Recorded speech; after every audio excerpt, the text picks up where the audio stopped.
It's your boy, the Maximum Spider, 2099 Gaming. Back with another video for y'all boys today. I got the pinky out like I'm fancy, you heard me? But anyway, let's get straight into it. So the Suicide Squad Alpha NDA lifted today for everybody who has played the Alpha, and we can finally talk about it. So let's talk about it, man. I ain't gonna take too much of y'all time. I just want to give y'all some thoughts. You know, there's a lot of people hating on it and saying this, that, and the third, and they haven't even played it. So when you start off on the Alpha, and I'm not gonna go into extreme detail, right? But they show you how to use all four characters, all four members of the squad. And then after you learn the basics, they drop you in the open world, get you going on the campaign, the beginning of the campaign. And honestly, the game is fire. That's tough. The game is fire.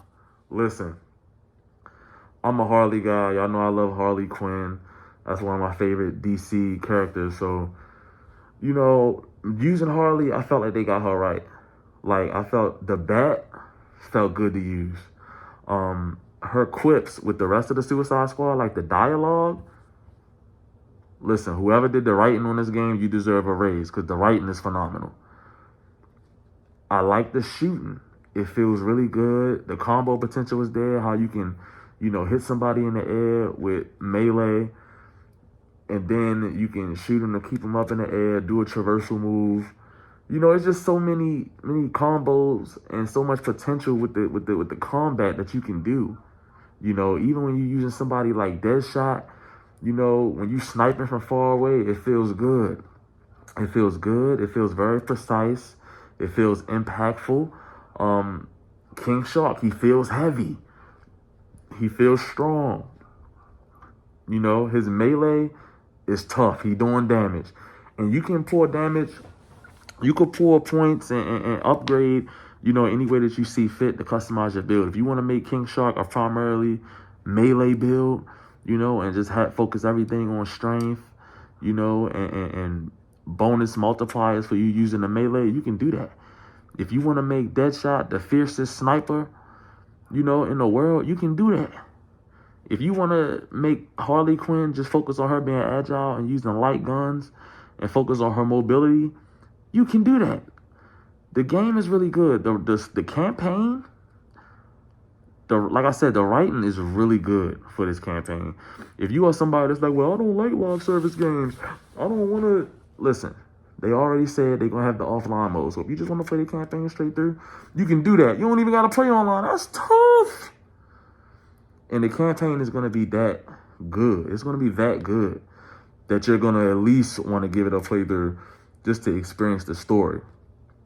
Because we trust Rocksteady. We know what they do with single players, right? This is in the Arkham universe. They picking back up, you know, with the story. You know, I ain't going to ruin it for nobody that might not have played the Alpha or might not be watching any footage of it, but they picking back up, and it's a dope concept. This is what we need. We need more dope concepts with our superhero games and our IPs.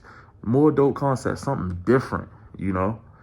And I think this game is going to provide that for a lot of people. And I think a lot of people are going to be shocked and surprised at how good this game actually is, man.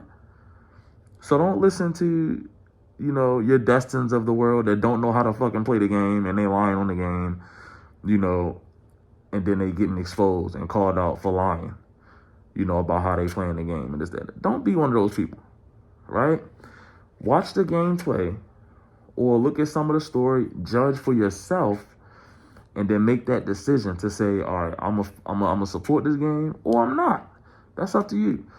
But I think this game is gonna shock a lot of people. It's a really good game, really fun. The graphics look great. The story is great. The combat, I can't say enough about the combat. Like playing with 3 other people online is gonna be crazy. And even if you don't want to play with other people online, when you're doing solo campaign, you can switch between all 4 members of the Suicide Squad at any time. So it's not restrictive like Avengers was, where you pick somebody and you got to stay with them throughout the mission. No, you could switch at any time. You could switch. I went from being on the ground, taking out mobs with Harley to, you know, being on a rooftop, sniping people with Deadshot. to get in there wanting to do some extra damage with King Shark. So all in all, man, don't listen to narratives. Be your own thinker. Think for yourself and, make your decisions based off that. Don't use Metacritic or other people, that have ulterior motives to, bring the game down. Either support the game or don't, but do it on your own merit. Anyway, it's your boy, the Maximum Spider, man. I'm about to go eat my graham crackers and hop on this Prince of Persia demo. Make sure y'all subscribe to the YouTube and go follow the Twitch. Listen, if you're not subscribed to my YouTube, you're a bozo. You may have lead paint poisoning, you may have mesothelioma, and you may be entitled to financial compensation. That's all.